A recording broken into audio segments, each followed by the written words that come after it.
Bonjour, bienvenue dans votre magazine de l'innovation. Alors on a notre lot de ruptures en ce moment et d'incertitudes. On va en parler en ouverture aujourd'hui dans Smart Tech. On va poser cette question, comment on fait pour voir le coup d'après dans ce monde incertain? Quelle est cette mécanique de l'innovation? Ce sera l'interview d'Alain Staron dans quelques instants, auteur d'un livre dont nous allons expliciter le titre, Autodisruption. Et puis ensuite, au cœur de cette émission, autre sujet d'actualité, nous parlerons, alors nous ne parlerons pas de la 5G d'abord, mais nous parlerons de la 4G. Tous les territoires français ne sont pas encore couverts par ce qu'on appelait le très haut débit mobile. Alors où en sommes-nous des déploiements? Des retards ont été pris. Est-ce que les engagements seront véritablement tenus? J'ai convié un élu, j'ai convié également un institut d'études indépendant, la Fédération française des télécoms, et puis un fin connaisseur des territoires pour en débattre. L'alerte cyber, elle, nous rappellera combien il est important de rester sur nos gardes, d'autant plus quand on est connecté toute la journée. Et puis nous conclurons par l'innovation du jour. Mais d'abord, donc place à l'interview. Bonjour Alain Staron. Bonjour Delphine. On est en plein contre-coup des annonces d'Emmanuel Macron. Voilà, à nouveau une nouvelle rupture dans nos organisations. Pour les entreprises, c'est particulièrement compliqué. On leur dit qu'il faut accélérer leur transformation numérique. Bon, là, il ne s'agit plus juste de faire de la transformation numérique. On est passé à un autre stade. Vous appelez ça, en fait, la nécessité de s'auto-disrupter. Alors, je vais donner quand même le titre complet de votre ouvrage, Autodisruption, la transformation digitale des produits et services de l'entreprise. Risques, solutions et perspectives. Alors, moi, ce titre m'a questionné. Vous en ferez une meilleure définition de moi, d'ailleurs. Je vais vous laisser nous dire ce que c'est, une autodisruption. La disruption, c'est quand il se produit dans votre secteur d'activité une rupture. Mais une rupture qui n'est pas destructrice, une rupture qui permet de faire autrement ce que vous avez l'habitude de faire. Autrement, c'est-à-dire sans certains de vos actifs préférés. Ce qui permet à un tiers qui n'a pas votre savoir-faire de pouvoir faire à peu près la même chose que vous. Et je dis à peu près, parce que si vous faites autrement, vous allez faire quelque chose d'un peu différent et vous allez peut-être proposer au client quelque chose qu'il va préférer. Alors, parce que la disruption, c'est la rupture, voire la fracture. La fracture constructive, c'est-à-dire qu'il se passe autre chose. Autodisruption, ça veut dire que je dois casser quelque chose chez moi, un fonctionnement, un produit, un marché? On n'arrête pas de dire qu'on risque de se faire disrupter. Je connais qu'une seule méthode pour dire un seul remède, c'est s'auto-disrupter soi-même avant de se faire disrupter. Donc effectivement, la grande difficulté, c'est d'imaginer chez soi qu'est-ce qui ne va plus servir à rien. Et à partir de quel moment on a la certitude qu'il est nécessaire de faire cette autodisruption? Trop tard. D'accord.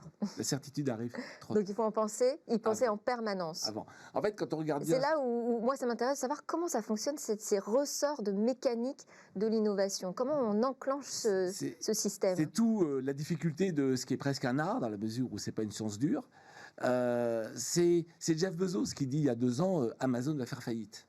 Et pourquoi il le dit? Parce que le Standard & Poor's 500 disait que la durée de vie moyenne des entreprises était de moins de 20 ans. Et Amazon allait fêter ses 24 ans. Donc, il y a d'abord un horizon qui se rapproche, qui dit que à un moment, il va falloir quelque chose, va faire quelque chose parce qu'on va se faire disrupter. Donc, il faut se projeter en disant d'où ça peut venir. Donc, le premier sujet, c'est... En fait, il faut arrêter de se dire... Potentiellement, il y a une crise qui peut arriver. Il faut imaginer que la crise est là. De toute façon, elle va arriver et qu'il va falloir agir. Il ne faut pas appeler ça crise. Parce que si on appelle ça crise, on se met dans un réflexe de peur et de défense. Il faut appeler ça opportunité. Parce que pour les chasseurs, les nouveaux entrants, les gens qui veulent adresser votre marché, parce qu'ils trouvent que vous êtes un peu rentier sur votre marché, eh bien cela, pour eux, c'est une super opportunité. Et donc, il faut concevoir ce projet d'autodisruption comme l'opportunité de se transformer et non pas comme la nécessaire réponse à une crise.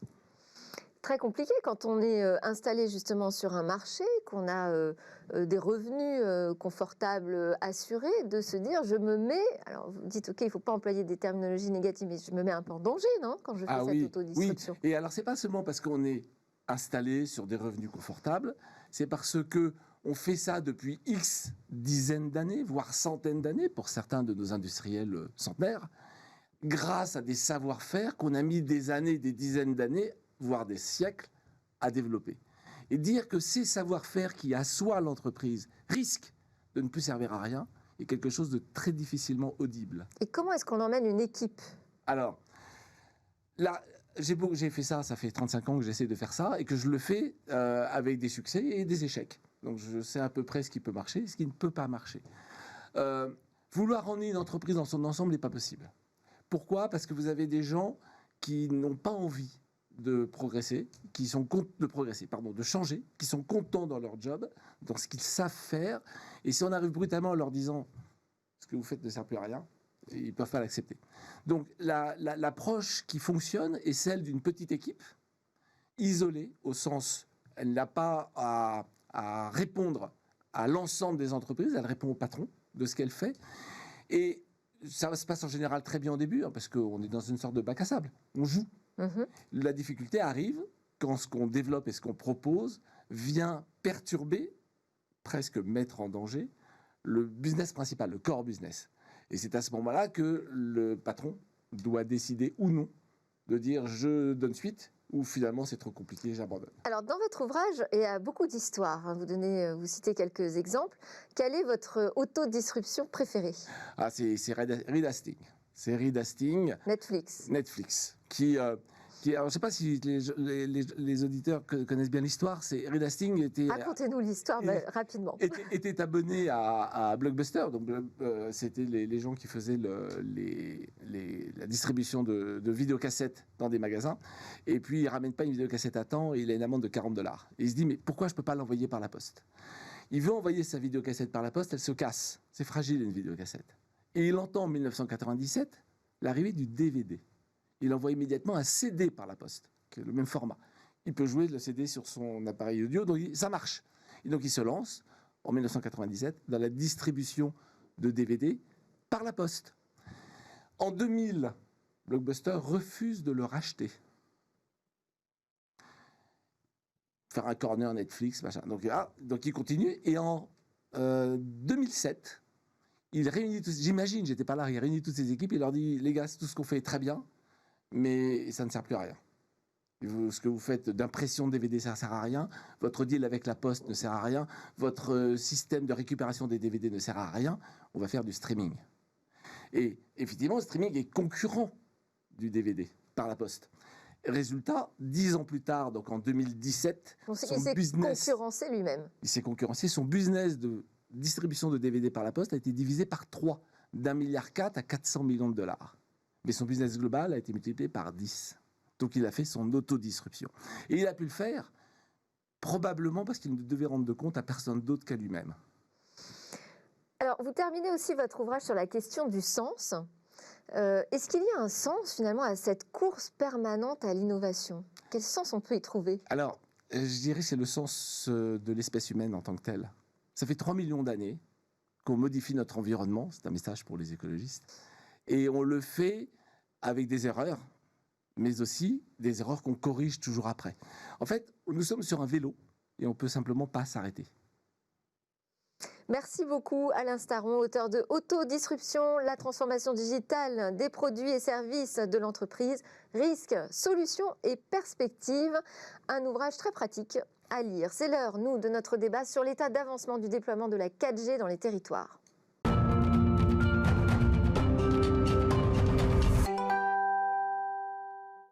Le New Deal mobile doit généraliser la 4G en France. Alors pour atteindre cet objectif d'éliminer les inégalités de couverture entre les territoires, les opérateurs doivent construire 5000 sites d'ici à 2022. Du retard a déjà été pris, alors pourquoi ? Comment le rattraper ? Est-ce encore possible de tenir les engagements ? On en parle avec Laure de la Rodière, députée Agir la droite constructive d'Eure-et-Loir.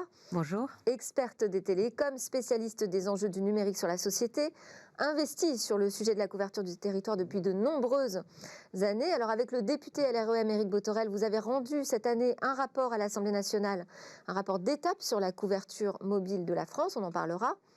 Et Michel Combeau, directeur général de la Fédération française des télécoms. Vous, jusqu'ici, vous étiez beaucoup sur le terrain pour inaugurer des nouveaux sites 4G. Vous nous dévoilerez les derniers chiffres de déploiement. Et puis nous aurons également en visio Bruno Janet, président de Bruno Janet Conseil, donc un des consultants sur les télécoms, un des consultants d'ailleurs qui connaît le mieux les questions de territoire pour y avoir consacré toute sa carrière. Et puis également Jean-Luc Lesmens, directeur du pôle télécom à l'Institut d'études indépendants, spécialiste des marchés mondiaux du numérique et de l'innovation. Je veux parler de l'IDAT DigiWorld. Vous serez notre consultant du jour sur cette question. Alors, Michel Combeau, j'ai dit que vous aviez quelques chiffres à nous dévoiler. Quel est l'avancement de la couverture 4G aujourd'hui dans les territoires ? Alors déjà, rappelons-le, le New Deal, c'est à la fois la transformation du réseau existant en 4G et la construction de nouveaux pylônes, notamment des pylônes en lien avec les élus. C'est-à-dire là où on n'a que de la 2G ou de la 3G, on bascule en 4G. Et sur les zones blanches, on installe de la 4G. Exactement. Et donc, sur ces deux objectifs, les travaux avancent bien. On est déjà à 90% du réseau actuel qui a basculé en 4G. Ce sont près de 6000 nouvelles antennes 4G qui ont été installées depuis le début du New Deal. Et sur ces 5000 nouveaux pylônes qui seront construits jusqu'en 2027, notre objectif était qu'en 2020, 600 pylônes aient été construits. Nous en sommes déjà à plus de 400. Nous espérons, bien entendu, respecter cette échéance des 600 pylônes d'ici au début de l'année prochaine, malgré le confinement qui nous a effectivement ralenti, on le rappelle par exemple. Donc le retard est lié directement à la crise Covid-19 ? Effectivement, ce sont 3 mois de retard, et notamment à cause de problèmes de raccordement électrique que nous avons connus pendant le confinement. Les équipes d'Enedis ne pouvaient aller sur le terrain. Les points sont faits régulièrement avec les élus et le gouvernement. Et notre objectif est bien d'avoir ces 600 premiers pylônes de construits pour le début de l'année prochaine. Nous sommes déjà à 400. Nous sommes donc dans les temps pour respecter nos engagements auprès des élus et du gouvernement. Donc toujours dans les temps. Laure Delaraudière, dans votre rapport sur la couverture numérique du territoire, vous dénoncez un décalage préoccupant entre les cartes de couverture et la réalité ressentie sur le terrain. Alors expliquez-nous.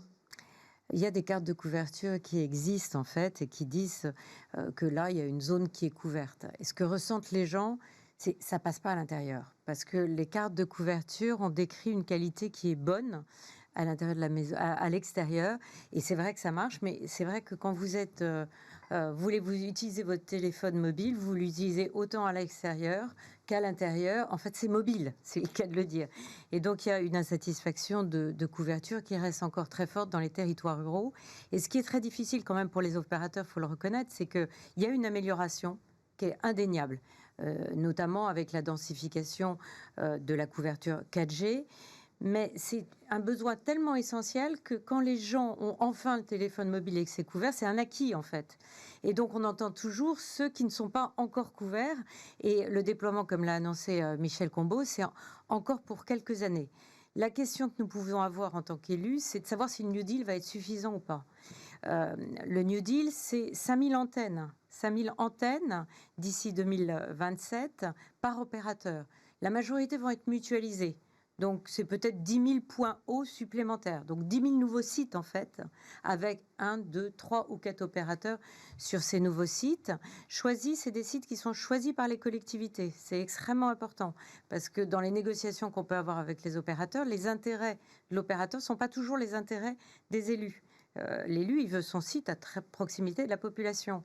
Mais en zone rurale, un petit bourg de 140 habitants, ça ne fait pas beaucoup de trafic. En revanche, la grande route qui n'est pas très loin du village, plus intéressant de mettre l'antenne là. Donc c'est très important que ce qu'a décidé l'État en matière de New Deal, c'est de remettre les élus dans le choix des implantations. C'est ce que vous appelez territorialiser les déploiements ? C'est sans doute ce qu'on a appelé de façon très technique déploialiser les déploiements. C'est-à-dire remettre les élus locaux au cœur du déploiement. Remettre les élus locaux dans la boucle avec l'État. Il y a dans chaque département, en général, un sous-préfet qui est nommé pour être l'intermédiaire en fait de pilotage de ce New Deal entre les opérateurs, les élus locaux. Ça se passe maintenant bien dans chacun des départements. Il y a ces lieux de discussion avec les opérateurs. Et quand il y a un opérateur ou un sous-traitant d'opérateur qui a déposé un permis de construire d'une antenne New Deal sans consulter la mairie, on est capable de retravailler pour rechoisir une implantation. Ça se passe bien. Moi, je vois dans mon département, on inaugure 2 ans après la décision du New Deal, les premières antennes New Deal, avec un petit décalage dans le temps lié au Covid. Mais c'est toujours très long, parce qu'à partir de l'annonce du New Deal qui a été faite en janvier 2018, et la réalité des premières antennes qui sont mises en service, c'est Alors, 2 ans. Effectivement, C'est ça, juste 2 ans. on va en parler du délai parce qu'on ne se rend pas forcément compte du temps que ça prend d'installer un nouveau réseau mobile de manière locale. Mais je vais d'abord me tourner vers notre consultant, Jean-Luc Clémens, directeur du pôle télécom chez IDAT DigiWorld. Quelle est, vous, votre analyse et votre perception de ce New Deal mobile en France? Comment ça se passe entre les opérateurs, le régulateur en matière d'aménagement du territoire? D'accord, bonjour, merci de me recevoir. Écoutez, comme Madame de la Raudière le disait, un des éléments essentiels, c'est la perception par les citoyens. Aujourd'hui, on a affaire à la fois à ce qu'on appelle des zones blanches, mais également des zones grises. Des zones blanches où effectivement il n'y a pas ou presque pas de couverture, et puis des zones grises où même s'il y a une couverture, elle ne rencontre pas le besoin et les attentes des consommateurs. L'ARCEP disait récemment que les débits moyens en zone urbaine sont de 35 mégabits par seconde sur les réseaux 4G. Dans les zones rurales, on tourne à 10 mégabits par seconde. De même, Madame de la Raudière faisait référence à la couverture à l'intérieur des bâtiments ou à l'extérieur des bâtiments. C'est très clair qu'en zone rurale, quand on est à l'intérieur d'un bâtiment, la qualité de couverture est sans doute moins bonne que quand on est en pleine ville. D'où la nécessité de ce New Deal. Ce New Deal, par rapport à des projets précédents, comme le projet Zone Blanche qui existait depuis 2003, il n'a pas pour ambition seulement de couvrir des zones où il n'y a pas du tout de réseau, mais également d'améliorer la qualité de service. Alors, comment cette qualité de service est améliorée? De deux manières. Tout d'abord, comme les intervenants le disaient là tout à l'heure, plusieurs milliers de nouvelles antennes, dont certaines partagées, vont être mises en place, mais également la mise aux normes 4G d'antennes d'opérateurs qui ne l'étaient pas encore pour différentes raisons de contraintes de réseau et qui vont tendre aujourd'hui 100% bientôt des antennes des opérateurs de télécom vont être 4G, ce qui va significativement améliorer la couverture. Ensuite, il y a aussi toute une série d'outils que sont en train de mettre en place les opérateurs, notamment pour améliorer la couverture à l'intérieur des bâtiments. Je parle par exemple des services de voix sur Wi-Fi ou de SMS sur Wi-Fi, ce qui permettra aux citoyens qui se trouvent dans des bâtiments où le réseau mobile ne passerait pas bien de pouvoir se connecter à leur réseau Wi-Fi local et de pouvoir faire des appels vocaux ou envoyer des SMS comme si de rien n'était. Et enfin, je pense qu'il y a un dernier point qui me semble très important, qui fait partie du programme New Deal, c'est la mise en place de systèmes dits Fixed Wireless Access 4G, donc de l'utilisation des réseaux 4G comme service de réseau fixe, et qui vont donc permettre d'améliorer également la qualité de couverture des réseaux fixes on parlait de ces petits bourgs de 100 habitants où peut-être le réseau ADSL passe très mal, qui, grâce au programme New Deal, vont être beaucoup mieux couverts, notamment par de la 4G, et vont pouvoir offrir aux clients des services de connectivité nettement améliorés. Quelle est la situation de la France par rapport à nos voisins européens? Est-ce qu'aujourd'hui, on est à peu près dans les mêmes zones blanches et grises, dans les mêmes proportions?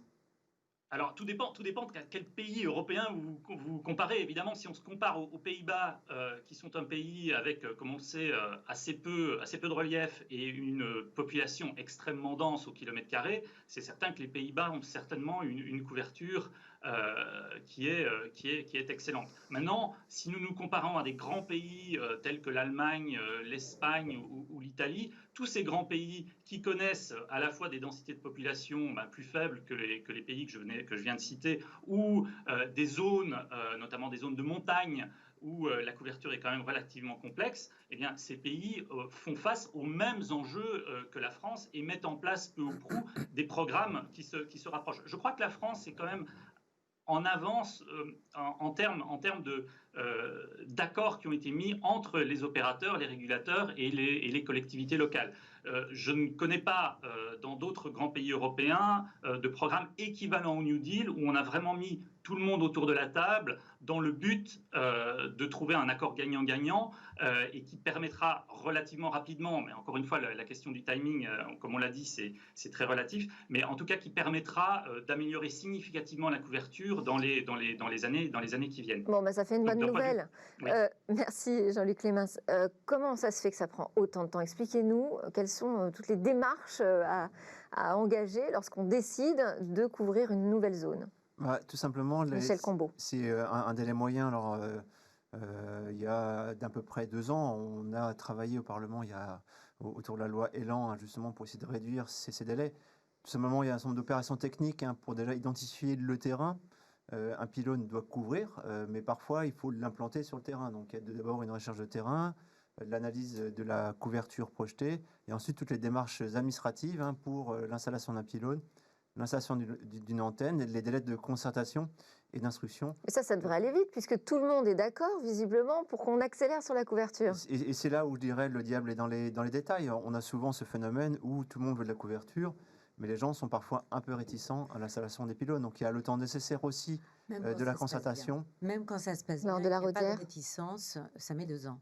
Et quelquefois, c'est parce qu'il faut attendre 1 an le raccordement électrique. Donc c'est pas la faute on a trouvé le terrain très rapidement. L'antenne, moi j'ai ça à côté de chez moi. On a une antenne, elle est installée depuis, ça fait 6 mois qu'elle est installée. Et c'est toujours pas mis en service. Alors c'est pas dans le cadre du New Deal, mais ils attendent le raccordement électrique et ça fait et ils m'ont dit peut-être à la fin de l'année, donc on aura attendu 9 mois le raccordement électrique. Ouais, Et donc c'est c'est un juste frein d'intervention de plusieurs acteurs aussi. On ne Exactement. maîtrise pas forcément Donc, toute la c'est chaîne. pas toujours parce qu'il y a des réticences locales, même quand tout se passe bien, je dirais, ça met 2 ans.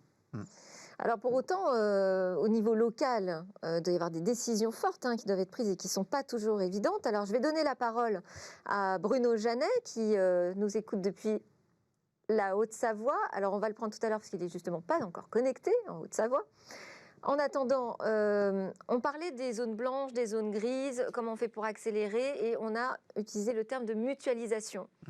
Mutualisation, est-ce que systématiquement aujourd'hui, lorsqu'un nouveau site est déployé, vous le faites avec les autres opérateurs? Non, Michel Combeau. je pense que c'est une question d'équilibre, parce que vous pouvez comprendre que les Français se réjouissent d'avoir 4 opérateurs qui se mènent une guerre commerciale Absolument. et bénéficient des meilleurs prix en Europe, hein, pour la 4G et bientôt sûrement pour la 5G. Après, il y a une question d'intérêt économique pour les opérateurs. Là où aucun opérateur ne passe et où effectivement les coûts de déploiement sont très importants, il y a un intérêt naturel à mutualiser. C'est cet équilibre qui a été prolongé dans le cadre du New Deal. Hein. Un certain nombre d'antennes seront mutualisées sur un même pylône, d'autres sont faits en propre par chaque opérateur. Et c'est une proposition à mutualisation, en fait. Ce n'est pas systématiquement 4 opérateurs qui sont disponibles dans la région. Les opérateurs peuvent avoir envie ou non de se rallier à Orange ou SFR. Ou Alors, Free, le New Deal, hein, comporte un engagement, c'est que ces 5000 antennes doivent être mutualisées au maximum. Si les 4 opérateurs doivent couvrir une zone, eh ben, ils ont l'obligation de la couvrir ensemble sur un pylône mutualisé. Parfois sur une zone grise, hein, si 2 opérateurs sont déjà présents, les 2 autres opérateurs pourront trouver un site et mutualiser. Et ça fonctionne bien aujourd'hui? La mutualisation, or déjà, on le rappelle souvent, la mutualisation à 4 opérateurs, ça se fait uniquement en France. On n'a pas d'exemple dans le monde où 4 opérateurs mutualisent leurs mêmes équipements sur un même pylône. Ça a pris un petit peu de temps. C'est vrai que mutualiser la 4G à 4 opérateurs, ça a été nouveau. On a pris du temps pour le faire, pour la stabiliser. Et ça marche bien. Et quand on amène les services de 4 opérateurs au même moment dans une commune, c'est un grand progrès pour les habitants. Ça, vous le dites, on Lors de la Rodière. prône dans les zones les plus rurales la mutualisation. Et aujourd'hui, on a des situations complètement aberrantes où on voit, en dehors en fait du contexte New Deal, collectivité, avec le choix des collectivités, on doit quelquefois à 1 kilomètre, un nouveau pylône Orange et puis un nouveau pylône SFR à côté. Les habitants ne peuvent pas comprendre. Je vous le dis, en zone rurale, on ne peut pas comprendre qu'il n'y ait pas une mutualisation. D'abord parce que même si les antennes mobiles, ça ne fait pas 200 mètres de haut comme les éoliennes, c'est quand même une atteinte au paysage. Alors, ouais. il y a des travaux qui sont faits pour protéger au maximum, mettre au coin d'un bois, des choses comme ça, mais quelquefois, quand vous avez 2 antennes aussi proches, les gens ne comprennent pas. Donc moi, je suis dans les zones rurales une fervente défenseur Et ça, c'est encore de la aujourd'hui. mutualisation. On a encore aujourd'hui ce type de situation qui arrive. Oui, Michel Combeau, comment c'est possible? Oui. C'est toujours l'équilibre qui n'est jamais évident de trouver entre cette concurrence féroce entre opérateurs et le fait de mutualiser ensemble des infrastructures. C'est un équilibre qui est déjà bien évolué avec le New Deal, pour justement s'assurer que dans les zones blanches, les aspects de concurrence en fait s'effaceront au profit de l'aménagement du territoire. Reste que sur le restant du territoire, il y a effectivement des enjeux de concurrence entre opérateurs. Le client y gagne parce qu'il a les meilleurs prix d'Europe. Après, effectivement, voilà, il y a le régulateur, il y a des arbitres qui doivent permettre effectivement de régler un certain nombre de problèmes locaux. Alors, Bruno Jeannet est en Haute-Savoie, je le disais, et ça y est, il a réussi à capter sa 4G, donc il est en direct avec nous. Bonjour. Bonjour à vous. Alors, vous êtes un convaincu, pour vous, le numérique, c'est vraiment aujourd'hui le moyen de désenclaver nos territoires. Pourtant, on est encore en train de se poser la question, est-ce que ça va passer ou pas passer là où je suis? Alors, qu'est-ce qui coince? Ce qui coince, c'est que c'est un long chemin quand même. Mais j'ai entendu juste la fin de l'intervention de Laure et de Michel. Les choses ont quand même beaucoup évolué. Ah oui, mais on est encore exigeant. Oui, c'est vrai. Mais il y a encore quelques années, les opérateurs faisaient face à beaucoup d'injonctions contradictoires aussi. C'est-à-dire qu'on leur disait à la fois il faut couvrir vite, il faut embarquer la concurrence, il faut faciliter la concurrence, il faut payer des licences. Je pense que ce qui a vraiment changé, c'est effectivement le New Deal. Je crois que cette décision qui a été prise il y a 3 ans, ça venait aussi d'une évolution des opérateurs qui en ont accepté, mais aussi une proposition du gouvernement qui a été de dire écoutez, je devais vous demander 2 à 3 milliards pour réengager les licences. Si en échange, vous acceptez d'aller plus vite dans les zones que je vais vous indiquer, que les collectivités locales vont vous indiquer, parce que tout ça, c'est un mécanisme long, il y a plein de participants. Il y a les opérateurs, il y a les collectivités locales, il y a les gouvernements, il y a les préfectures, il y a le réglementaire. Vous voyez, en France, on empile bien les choses, mais je pense que là, on a pris un virage extrêmement significatif avec le New Deal. Et je pense que vous avez dû dire que ça fonctionne bien, puisqu'en gros, 75% des antennes du New Deal... Oui, allez-y, pardon. Oui, alors effectivement, on a parlé du temps nécessaire et long et trop long aujourd'hui quand on veut développer un nouveau site. Pour autant, la question d'installer un nouveau pylône, ça reste problématique, non, dans les collectivités? C'est toujours effectivement très long. D'ailleurs, il suffit de comparer. En France, on a peut-être les tarifs les plus bas, on a peut-être une des couvertures les meilleures, mais on a aujourd'hui le délai le plus long pour mettre des antennes. Parce que c'est un peu la problématique de notre pays. Il ne suffit pas qu'on soit d'accord au niveau national. Si au niveau local, on se retrouve de temps en temps, par exemple, n'est-ce pas, cher Laure, avant des élections municipales, là, un maire peut dire oui, vous peut-être attendre un petit peu pour mettre l'antenne, surtout quand en France, on a un collectif. Moi, j'appelle ça des mini-zadistes un peu partout, qui, malgré que toutes les autorisations ont été données, malgré que les opérateurs, tout le monde a fait le travail qu'il devait faire, il suffit qu'il y ait un groupe de 10 personnes qui disent « moi, j'en veux plus », et là, c'est bloqué. Et là, on voit bien. On a beaucoup de retours d'expérience d'opérateurs en off qui nous disent aujourd'hui poser une antenne, c'est quasi impossible. Alors, lors de la Rodère... En milieu urbain, vous avez raison, c'est impossible, c'est super dur et tout ça. Mais venez chez moi, vous n'aurez pas de problème. Je dis tout le temps, et je n'ai pas un recours sur la pose d'une antenne 4G dans ma circonscription. Il n'y en a pas eu un. Donc, en revanche, quand l'opérateur impose son site, sans en discuter avec le maire et tout ça, peut-être qu'il y a des discussions, est-ce qu'on ne pourrait pas la changer là? Mais en revanche, il n'y a pas de recours. Les gens, ils attendent la couverture en milieu rural. Donc, Michel Combeau, vous avez la même perception? Non, mais les opérateurs qui viennent, qui négocient directement avec un bailleur, sans aller voir le maire, sans aller discuter avec lui. Il peut y avoir un moment de tension sur le maire en disant vous auriez pu nous consulter, on aimerait peut-être regarder s'il n'y a pas un autre endroit parce que pour telle raison, et c'est justifié. Mais ça peut prendre 1 mois, ça prend pas 2 ans, et c'est pas un recours en justice. Alors naturellement, il y a des cas certainement où il y a des territoires ruraux, où il y a des recours. Mais ce que je veux dire, c'est pas la majorité. Les recours, vous les avez surtout en ville, à proximité des villes, ou quand le lieu d'implantation de l'antenne est vraiment choquant parce qu'il est en vue, il est à plus de 500 mètres, mais en vue d'un monument historique ou des choses comme ça. Mais sinon, il y a en milieu rural, là où il n'y a pas de couverture, et quand c'est pour densifier une couverture, franchement, ça passe aujourd'hui. Je pense que la situation a quand même bien évolué. Alors c'est vrai qu'on a eu un débat récent autour de la 5G qui était plutôt un problème des métropoles et des villes. C'est vrai qu'en zone rurale, il y a eu quand même de gros efforts faits, notamment grâce au New Deal, pour s'appuyer sur les élus locaux pour déployer les pylônes. Et dans la très grande majorité des cas, tout se passe bien. Et là où ça se passe mal, c'est là où, par exemple, l'élu, parfois, ne souhaite plus On a des cas comme ça où l'élu souhaite rester en zone blanche. Il dit c'est trop compliqué dans ma circonscription. Et ben finalement, on dit bah ok, bon, on arrête et on passera, on ira ailleurs. Mais c'est vrai que je rejoins Laure Laraudière. Dans la majorité des cas, maintenant, les choses se passent bien. On a quand même fait du chemin en quelques années. Il reste encore des points parfois de friction parce que des fois, les oppositions, collectivement, on n'arrive pas à les surmonter. C'est vrai qu'on a fait du chemin. Il y a encore beaucoup de chemin à faire aussi pour que ces déploiements, qui sont quand même massifs, il faut le rappeler. Et cette question, elle va se reposer avec la 5G, évidemment. Exactement.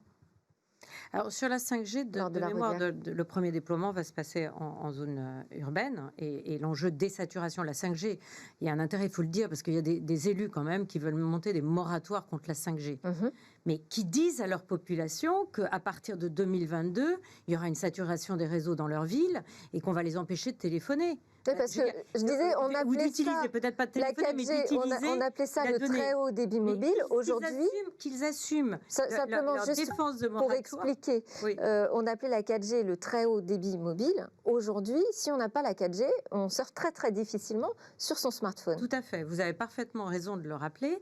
Et d'ici 2022, la consommation de données par les Français vont considérablement augmenter, c'est une tendance. Et en 2022, les réseaux sont saturés en zone urbaine. Donc que ces élus, mais que je trouve totalement inconscients, ces élus, qu'ils aillent dire à leur population, oui, j'assume, vous n'utiliserez plus votre mobile. Alors c'est pas Paris n'a pas été, mais à Bordeaux, à Grenoble, à Lyon. Voilà, non, c'est pas la peine, vous n'en avez pas besoin, vous l'utiliserez plus. Qu'ils assument et qu'ils le disent comme ça. Maintenant, la 5G, vous réutilisez les antennes de la 4G. Donc, il n'y a pas... le déploiement sera beaucoup plus rapide parce qu'il n'y a pas la nécessité de mettre une... Mais il y aura de nouvelles antennes qui seront installées, parce qu'on a besoin de davantage d'antennes. Pour l'instant, en fait, sur la première version. La première, les obligations, c'est de déployer 40 000 antennes 5G à l'horizon 2025. En 2025, on aura à peu près 120 000 antennes, parfois mutualisées sur l'ensemble du territoire. Et donc, on aura 30% du réseau qui sera à peu près en 5G d'ici 2025. Et principalement, on va remplacer des antennes 4G pour mettre une antenne qui fera 5G, 4G, 3G. Donc, on ne sera pas déployer des nouveaux pylônes. Les nouveaux pylônes, les nouveaux sites qu'on va déployer, ce sont de la 4G dans les zones rurales. Pour l'aménagement du territoire, on le rappelle, ça, c'est notre priorité. Pour les prochains mois. La 5G, c'est un sujet effectivement de désaturation des réseaux en zone métropolitaine et bien entendu un service pour les entreprises. Les opérateurs auront l'obligation de connecter à la 5G toutes les entreprises où qu'elles soient sur le territoire. Et pour nous, c'est un enjeu important de compétitivité, c'est un vrai sujet. C'est vrai que ça, voilà. On n'en parle pas souvent. Oui, exactement, tout à fait. Et quand on parle de relance, quand on parle de crise économique, la 5G, la numérisation des entreprises est une vraie priorité nationale. Alors, il ne reste plus beaucoup de temps. Bruno Jeannet a mis les pieds dans le plat. Je voudrais quand même le laisser réagir à ce qui s'est dit en plateau à l'instant. Ah non, mais moi, j'ai commencé par dire que les choses avaient extrêmement évolué avec le New Deal et dans le bon sens. Simplement, quand on regarde ça depuis 20 ans, on voit bien que ce virage est positif et on voit bien que c'est utile. La preuve, je suis avec vous aujourd'hui et avec le confinement qui va recommencer, on voit bien, regardez ce qui s'est passé dans la vallée de la Roya et dans la Vésubie. Les gens ne demandent qu'une chose, l'eau, l'électricité et les télécommunications. Donc c'est indispensable. Simplement, je suis obligé de constater que malgré tous ces efforts qu'on fait, il faut continuer à les faire parce qu'en France, en milieu urbain, il faut 3 ans en moyenne pour mettre une antenne. Et là, je suis d'accord avec Laure Laraudière, c'est une problématique de milieu urbain. Mais en milieu rural, il nous faut encore 2 ans. Donc, c'est working progress.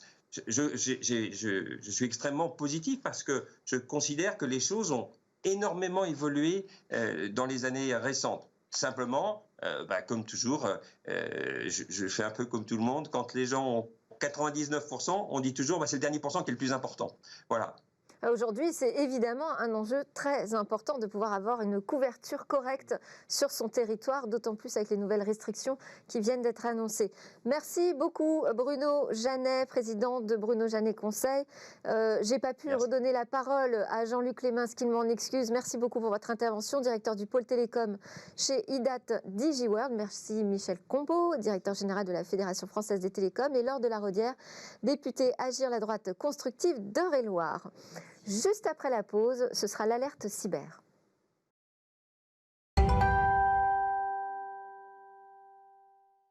Nous sommes de retour pour la suite de Smart Tech et nous sommes connectés avec Damien Bancal, directeur du pôle cyberintelligence chez 8Brains. Et oui, c'est Bonjour. vous qui sonnez régulièrement, Damien, l'alerte cyber dans Smartech. Bonjour. Alors, vous avez une histoire à nous raconter aujourd'hui, une triste histoire, Ouais, évidemment.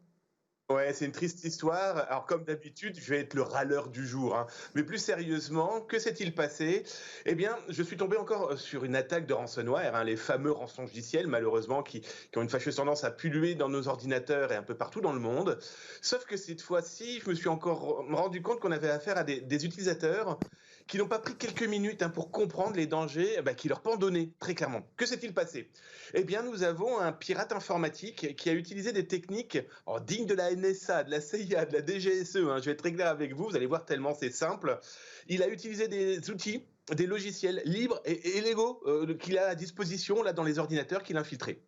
Alors comment ça fonctionne? D'abord, il a cartographié l'intégralité du système informatique de sa cible. Oh, c'est pas bien compliqué, hein. Il existe des systèmes, des sites internet qui permettent de le faire tout à fait légalement. D'ailleurs, les professionnels de la cybersécurité les utilisent. Je vais prendre l'exemple de Shodan. Une fois qu'il a Damien, cartographié l'intégralité de ce qu'il Damien, souhaitait attaquer, oui. Damien, Shodan, une petite explication. Ce que vous voulez dire, en fait, c'est que l'attaque dont vous allez nous parler, il n'y a justement pas du tout besoin de faire partie de la NSA pour y arriver. Il y a des outils très simples à portée de main. Shodan, ça sert à quoi? Alors c'est complètement ça, effectivement. Alors Shodan est un site internet dans lequel vous rentrez des informations comme quel est le type d'ordinateur que j'utilise, éventuellement quel type de routeur, vous savez, c'est ce matériel qui permet de se connecter à Internet avec différentes machines, etc., etc. Vous y rentrez des informations dedans et Shodan vous dira si votre machine est faillible, si votre serveur est faillible, si votre entreprise a des fuites de données, par exemple. C'est un outil parfait pour tout ce qui va être audit de cybersécurité. Mais malheureusement, les pirates aussi s'en servent. Alors, à partir de cet élément-là, notre pirate, une fois qu'il a fait un petit peu le tour, eh bien, il trouve une machine qui est faillible. Ça veut dire quoi? Qui peut être pénétrée, qui peut être infiltrée. Alors, comment il va le faire? Eh bien, il va sur des forums qu'on peut trouver un petit peu partout sur les internets, dans lesquels on va lui expliquer par des notices, des modes d'emploi, voilà comment on va rentrer dans cette machine. Alors, ce qui est intéressant, c'est que ça aussi, ces informations-là sont tout à fait licites. Ça permet à des informaticiens, à des gens qui ont l'impointance dans la cybersécurité, de protéger l'entreprise. Et notre pirate, une fois qu'il a ses clés, il est rentré dans les machines de l'entreprise et qu'est-ce qu'il a fait? Oh, il n'avait pas du tout son petit kit de pirate informatique. Non, il a utilisé des logiciels qu'il a pu télécharger tout à fait librement. Et le plus terrible, il a utilisé l'un des outils de chiffrement que les utilisateurs de Windows Pro connaissent, c'est BitLocker. Et à partir de là, il a d'abord chiffré l'intégralité des disques durs des victimes, de ses victimes, et ensuite, chaque dossier, il les a chiffrés avec l'outil de Microsoft. Il a laissé un petit mot avec Notepad, tant qu'à faire, autant utiliser les outils qui sont à sa portée, et il est parti avec sa demande de rançon. Oui, alors effectivement, ça laisse perplexe. Ce qu'il faut entendre dans cette histoire, c'est que finalement, c'est un appel à la vigilance sur toute la chaîne professionnelle dans l'entreprise. C'est exactement ça. C'est que pour contrer ce type d'attaque, eh bien, il y avait quoi à faire? Eh bien, d'abord, éduquer. Éduquer toute la strate, justement, de l'entreprise, de la secrétaire au grand patron. Et bien sûr, s'il y a des informaticiens, et aujourd'hui, on se rend compte que c'est indispensable au sein d'une entreprise, eh bien, c'est les mises à jour humaines et logicielles. Parce que ce pirate n'aurait pas trouvé un accès s'il y avait eu les patchs, vous savez, ces fameuses rustines informatiques qui permettent d'éviter aux microbes de rentrer. Parce que là, on est clairement avec un microbe numérique. Et ensuite, c'est quand même faire une veille. La veille, c'est indispensable. Savoir quel est le matériel que j'utilise au sein de mon entreprise. Est-ce qu'ils sont donc mis à jour? Qui les utilise? Et par pitié, arrêtons de donner toutes les clés de l'informatique de l'entreprise à tout le monde. Vous avez parlé des mises à jour. C'est véritablement indispensable de toujours avoir ces logiciels à jour? C'est indispensable, que ce soit sur nos téléphones portables, que ce soit dans nos objets connectés de la vie de tous les jours, que ce soit bien sûr notre informatique. C'est indispensable. Une mise à jour, c'est quoi? Ce n'est rien d'autre, entre guillemets, qu'une rustine, un pansement, ce fameux moyen d'éviter à un malveillant de rentrer chez vous. Et ce malveillant, dites-vous qu'une fois qu'il est dans la place, le malheur ne fait que commencer. Alors pourtant, moi j'ai parfois, j'avoue, Damien, je vous le dis, je vous le confie, des réticences à installer certaines mises à jour parce que je me dis, ça peut être aussi l'occasion justement de récupérer un virus, un malware, enfin quelque chose que j'ai pas envie d'avoir sur mon ordinateur. Je suis tout à fait d'accord avec vous, d'autant plus que ces mises à jour, dites-vous bien qu'il faut les faire obligatoirement via les sites officiels. Mais effectivement, souvenez-vous, il y a 2 ans, c'est CCleaner, qui est un petit logiciel gratuit qu'on peut télécharger un petit peu n'importe comment sur Internet, mais surtout via le site officiel. Et à partir de ce site officiel, on s'était retrouvé avec un logiciel propre, mais dans lequel des pirates avaient trouvé le moyen de cacher quelque chose. Donc bien sûr, une mise à jour se fait avec attention, donc je fais et je vérifie où je vais la chercher. Et puis surtout, méfions-nous aussi malheureusement de certaines mises à jour qui peuvent faire tomber en panne l'informatique parce qu'on n'a pas fait toute la chaîne de vérification. Et alors ces outils dont vous avez parlé qui sont à disposition de tout le monde, est-ce que c'est normal qu'on puisse les utiliser pour faire ce type d'opération ? Dites-vous que les pirates informatiques sont un peu comme la bande à Bono. Il y a quelques dizaines d'années maintenant, cette bande de braqueurs de banque utilisait une voiture pour aller braquer les banques. Et à l'époque, on n'allait pas interdire la voiture qui était pourtant utilisée à des fins malveillantes. Eh bien, aujourd'hui, l'informatique, c'est pareil. Tous les outils qu'on peut utiliser, et BitLocker est un outil qui permet de chiffrer, de protéger son ordinateur d'une lecture non autorisée, eh bien, les pirates vont aussi les utiliser. Pourquoi vont-ils se fatiguer? Imaginez, ils ont tous les logiciels à portée de main. Alors, pourquoi ils vont commencer à se fatiguer en se disant « je vais réfléchir à mes propres outils » Alors, ils le font, soyons très clairs. Mais n'oubliez pas qu'ils sont aussi de grands feignants, les pirates informatiques. Ils n'ont pas envie de perdre de temps. Et une dernière question. Donc, ils ont ces outils qui les laissent complètement dans la légalité. Est-ce qu'il y a un moyen de les piéger? Parce qu'on n'entend pas tellement, en fait, derrière de hackers ou de pirates qui sont attrapés par la police et qui finissent en prison. Alors, c'est ça qui est quand même très fou, surtout chez les opérateurs de ransomware. Ce qui est très étonnant, c'est un petit scoop que je vais vous donner comme ça. Depuis quelques jours, certains groupes très importants, comme le groupe Maisy, ont totalement disparu de la surface de la planète. Alors, ont-ils été arrêtés? Ont-ils décidé de passer à un autre business? Oh, peut-être vendre des chichis sur la plage, on n'en sait rien. Voilà, ils ont dans tous les cas ce business dans le sang malveillant et ils continuent. Mais ils disparaissent comme ils ont pu apparaître. Maintenant, on sait que les autorités travaillent fortement et énormément, mais c'est très compliqué quand on a des groupes qui utilisent par exemple le peer-to-peer, vous savez, le pair à pair, donc ça veut dire des gens qui se contactent sans même se connaître, c'est utiliser des outils de chiffrement et en plus des législations dans des pays où ils peuvent intervenir, où il est très compliqué d'aller les chercher. Donc on sait que nos autorités travaillent beaucoup sur le sujet. Maintenant, pour les attraper, c'est une autre histoire. Merci beaucoup Damien Bancal de chez HackBrains pour ces éclairages. À suivre, une innovation pour se préparer au monde de demain.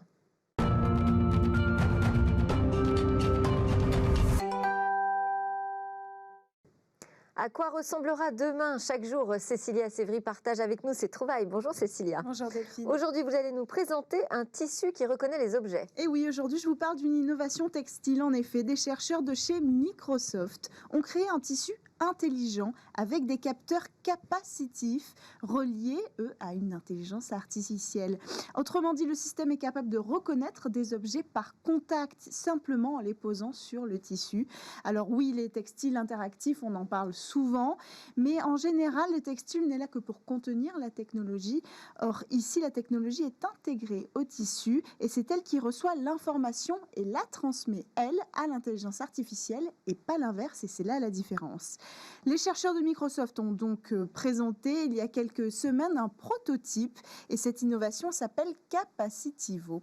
Elle est capable de reconnaître de nombreux objets comme la nourriture, la vaisselle et les éléments en plastique ou en papier.